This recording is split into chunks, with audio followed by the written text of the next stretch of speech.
The Monkey's Paw by W. W. Jacobs. Read by Maxwell Stover. Part 1. Without, the night was cold and wet, but in the small parlor of Laburnum Villa, the blinds were drawn and the fire burned brightly. Father and son were at chess, the former, who possessed ideas about the game involving radical chances, putting his king into such sharp and unnecessary perils that it even provoked comment from the white-haired old lady knitting placidly by the fire. "Hark at the wind," said Mr. White, who, having seen a fatal mistake after it was too late, was amiably desirous of preventing his son from seeing it. "I'm listening," said the latter grimly, surveying the board as he stretched out his hand. "Check. I should hardly think that he's come tonight," said his father, with his hand poised over the board. "Mate," replied the son. "That's the worst of living so far out," bawled Mr. White with sudden and unlooked-for violence. "Of all the beastly, slushy, out-of-the-way places to live in, this is the worst. Path's a bog, and the road's a torrent. I don't know what people are thinking about. I suppose, because only 2 houses in the road are let, they think it doesn't matter." "Never mind, dear," said his wife soothingly. "Perhaps you'll win the next one." Mr. White looked up sharply, just in time to intercept a knowing glance between mother and son. The words died away on his lips, and he hid a guilty grin in his thin gray beard. "There he is," said Herbert White as the gate banged to loudly and heavy footsteps came toward the door. The old man rose with hospitable haste, and opening the door was heard condoling with the new arrival. The new arrival also condoled with himself, so that Mrs. White said, "Tut tut," and coughed gently as her husband entered the room, followed by a tall, burly man, beady of eye and rubicund of visage. "Sergeant Major Morris," he said, introducing him. The sergeant major took hands and, taking the proffered seat by the fire, watched contentedly as his host got out whiskey and tumblers and stood a small copper kettle on the fire.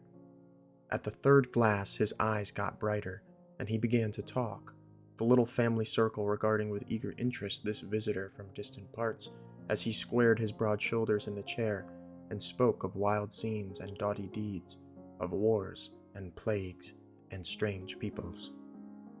21 years of it," said Mr. White, nodding at his wife and son. "When he went away, he was a slip of a youth in the warehouse. Now look at him." He don't look to have taken much harm," said Mrs. White politely. "I like to go to India myself," said the old man. "Just to look around a bit, you know." "Better where you are," said the sergeant major, shaking his head. He put down the empty glass and, sighing softly, shook it again. "I should like to see those old tempers and fakirs and jugglers," said the old man. "What was that you started telling me the other day about, say, Monkey's Paw or something, Morris?" "Nothing," said the soldier hastily. "Leastways, nothing worth hearing." "Monkey's Paw?" said Mrs. White curiously. "Well, it's just a bit of what you might call magic, perhaps," said the sergeant major offhandedly. His 3 listeners leaned forward eagerly. The visitor absent-mindedly put his empty glass to his lips and then set it down again. His host filled it for him again. "To look at," said the sergeant major, fumbling in his pocket. "It's just an ordinary little paw, dried to a mummy." He took something out of his pocket and proffered it. Mrs. White drew back with a grimace, but her son, taking it, examined it curiously. "And what is there special about it?" inquired Mr. White as he took it from his son, and, having examined it, placed it upon the table. "It had a spell put on it by an old fakir," said the sergeant major. "A very holy man. He wanted to show that fate ruled people's lives, and that those who interfered with it did so to their sorrow. He put a spell on it so that 3 separate men could each have 3 wishes from it." His manners were so impressive that his hearers were conscious that their light laughter had jarred somewhat. "Well, why don't you have 3, sir?" said Herbert White cleverly. The soldier regarded him the way that middle age is wont to regard presumptuous youth. "I have," he said quietly, and his blotchy face whitened. "Did you really have the 3 wishes granted?" asked Mrs. White. "I did," said the sergeant major, and his glass tapped against his strong teeth. "And Has anybody else wished? Persisted the old lady. The first man had his 3 wishes, yes, was the reply. I don't know what the first 2 were, but the third was for death. That's how I got the paw. His tones were so grave that a hush fell upon the group. If you've had your 3 wishes, it's no good to you now then, Morris, said the old man at last. What do you keep it for? The soldier shook his head. Fancy, I suppose, he said slowly. I did have some idea of selling it, but I don't think I will. It has caused me enough mischief already. Besides, people won't buy. They think it's a fairy tale, some of them. And those who do think anything of it want to try it first and pay me afterward. If you could have another 3 wishes, said the old man, eyeing him keenly, would you have them? I don't know, said the other. I don't know. He took the paw, and dangling it between his forefinger and thumb, suddenly threw it upon the fire. White, with a slight cry, stooped down and snatched it off. Better let it burn, said the soldier solemnly. If you don't want it, Morris, said the other, give it to me. I won't, said his friend doggedly. I threw it on the fire. If you keep it, don't blame me for what happens. Pitch it on the fire like a sensible man. The other shook his head and examined his possession closely. How do you do it? He inquired. Hold it up in your right hand and wish aloud, said the sergeant major. But I warn you of the consequences. Sounds like the Arabian Nights, said Mrs. White as she rose and began to set the supper. Don't you think you might wish for 4 pairs of hands for me? Her husband drew the talisman from his pocket, and all 3 burst into laughter as the sergeant major, with a look of alarm on his face, caught him by the arm. If you must wish, he said gruffly, wish for something sensible. Mr. White dropped it back in his pocket, and placing chairs, motioned his friend to the table. In the business of supper, the talisman was partly forgotten, and afterward, the 3 sat listening in an enthralled fashion to a second installment of the soldier's adventures in India. If the tale about the monkey's paw is not more truthful than those he has been telling us, said Herbert, as the door closed behind their guest, just in time to catch the last train, we shan't make much out of it. Did you give anything for it, father? Inquired Mrs. White, regarding her husband closely. A trifle, said he, coloring slightly.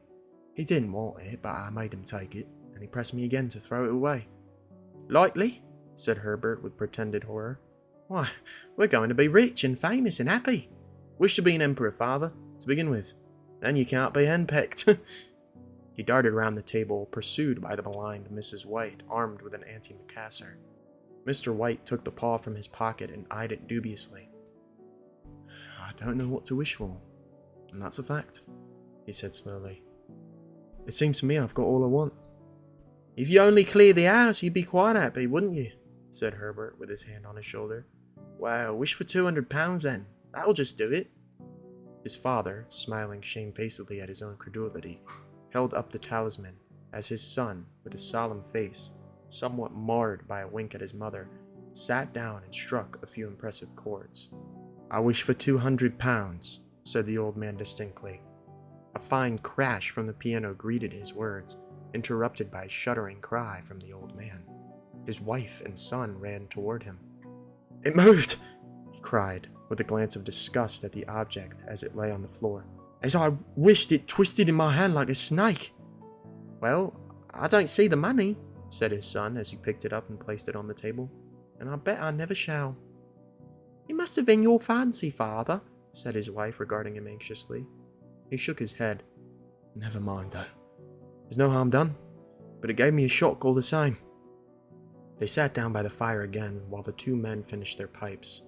Outside, the wind was higher than ever, and the old man started nervously at the sound of a door banging upstairs.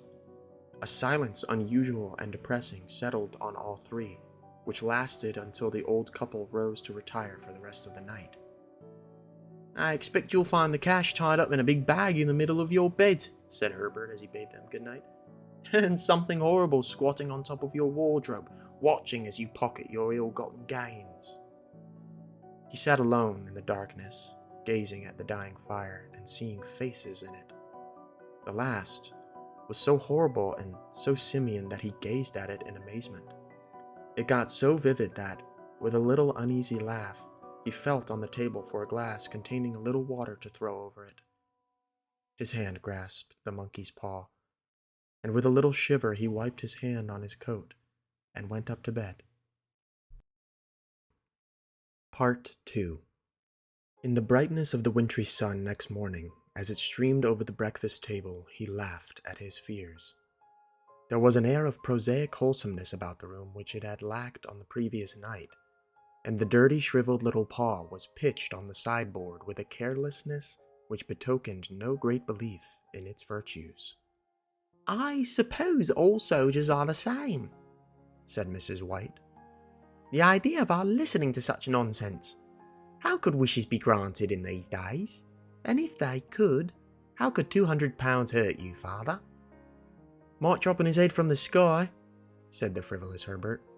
"Morris said the things happened so naturally," said his father, "that she might, if you so wished, attribute it to coincidence."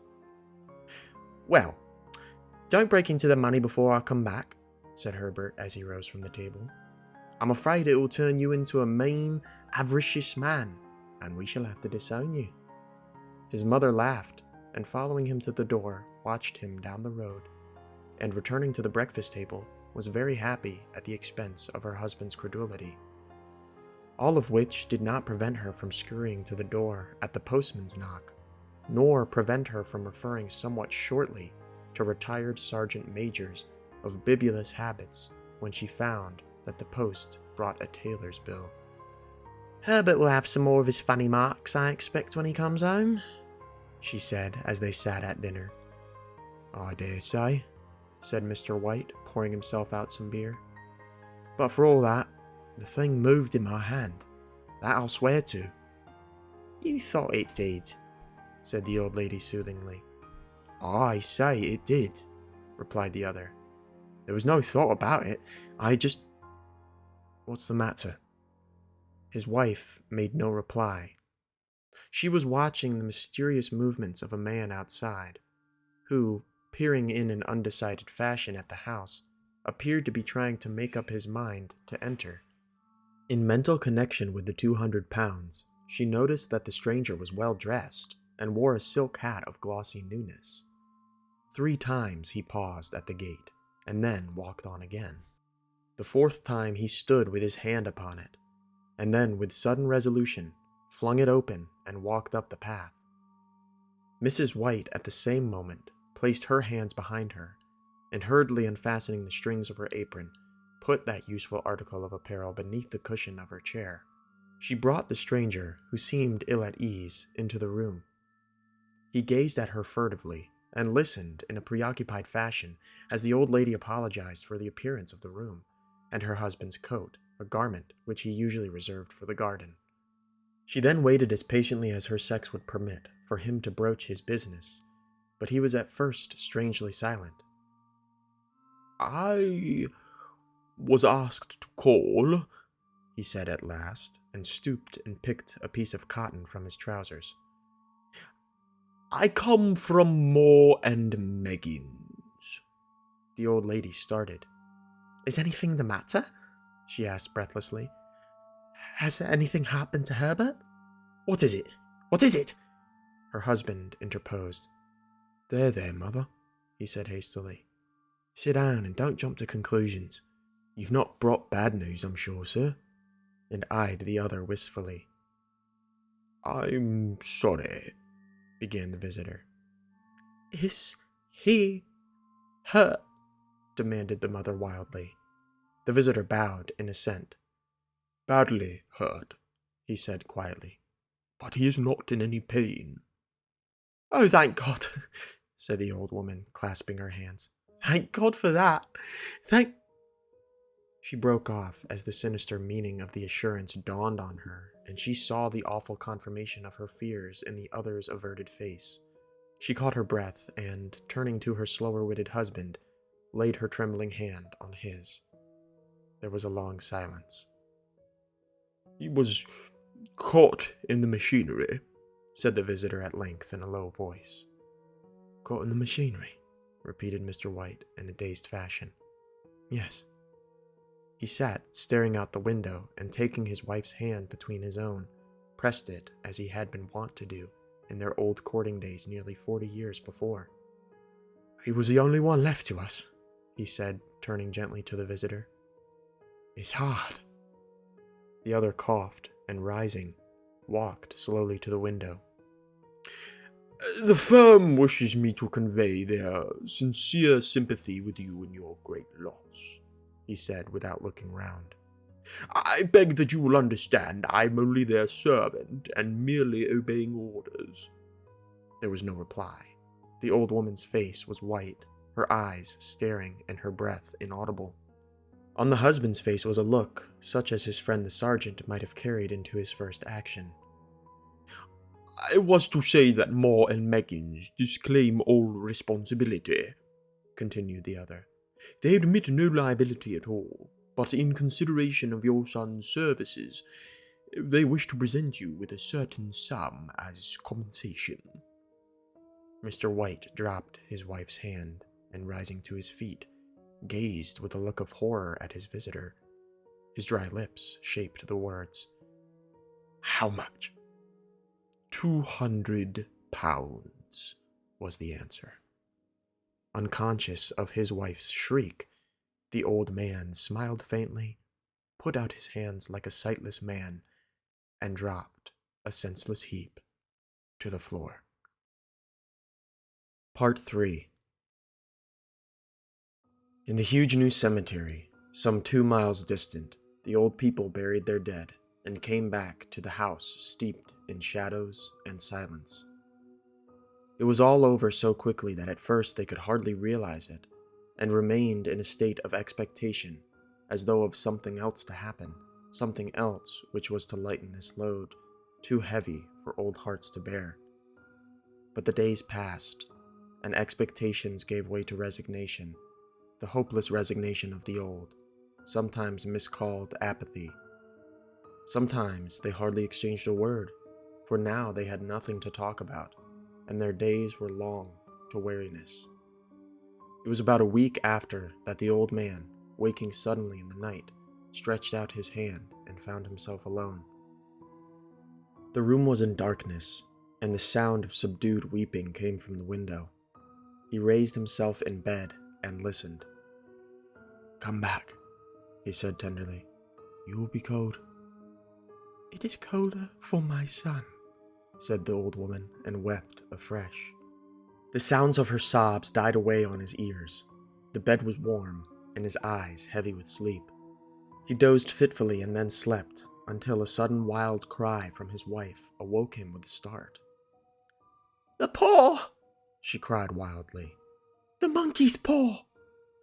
He started up in alarm. Where is it? What's the matter? She came stumbling across the room toward him. I want it, she said quietly. You've not destroyed it. It's in the parlor, on the bracket, he replied, marveling. Why? She cried and laughed together, and bending over, kissed his cheek. I only just thought of it, she said hysterically. Why didn't I think of it before? Why didn't you think of it? Think of what? He questioned.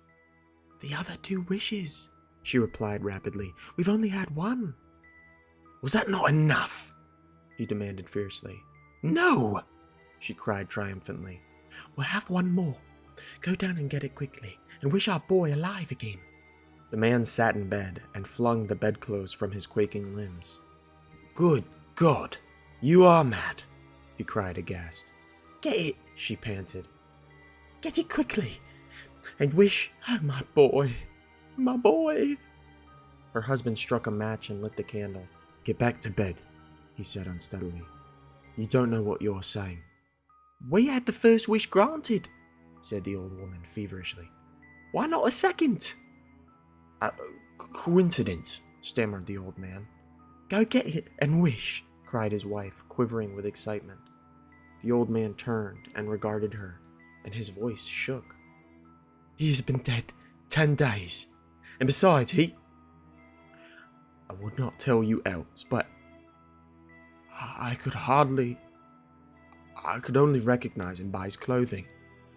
If he was too terrible for you to see then, how now?" "Bring him back," cried the old woman, and dragged him towards the door. "Do you think I fear the child I have nursed?" He went down in the darkness and felt his way to the parlor and then to the mantelpiece. The talisman was in its place, and a horrible fear that the unspoken wish might bring his mutilated son before him ere he could escape from the room seized upon him, and he caught his breath as he found that he had lost the direction of the door. His brow cold with sweat, he felt his way round the table and groped along the wall until he found himself in the small passage with the unwholesome thing in his hand. Even his wife's face seemed to change as he entered the room. It was white and expectant, and to his fears seemed to have an unnatural look upon it. He was afraid of her. "Wish!" she cried in a strong voice. "It is foolish and wicked," he faltered. "Wish!" repeated his wife. He raised his hand. "I wish my son alive again." The talisman fell to the floor, and he regarded it fearfully. Then he sank trembling into a chair as the old woman, with burning eyes, walked to the window and raised the blind.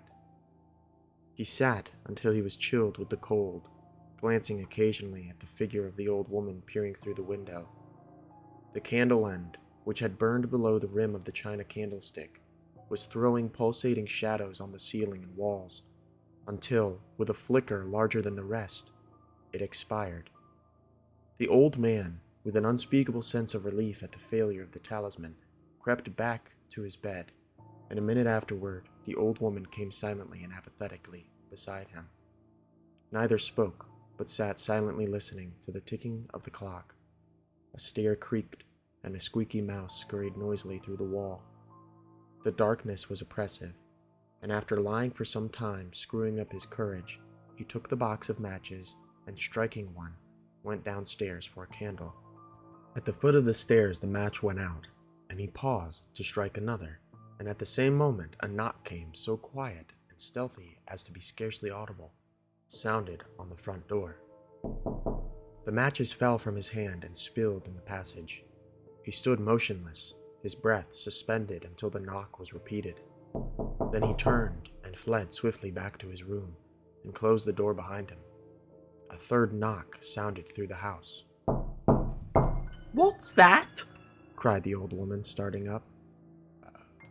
"Rat," said the old man in shaking tones. "A rat. It passed me on the stairs." His wife sat up in bed listening. A loud knock resounded through the house.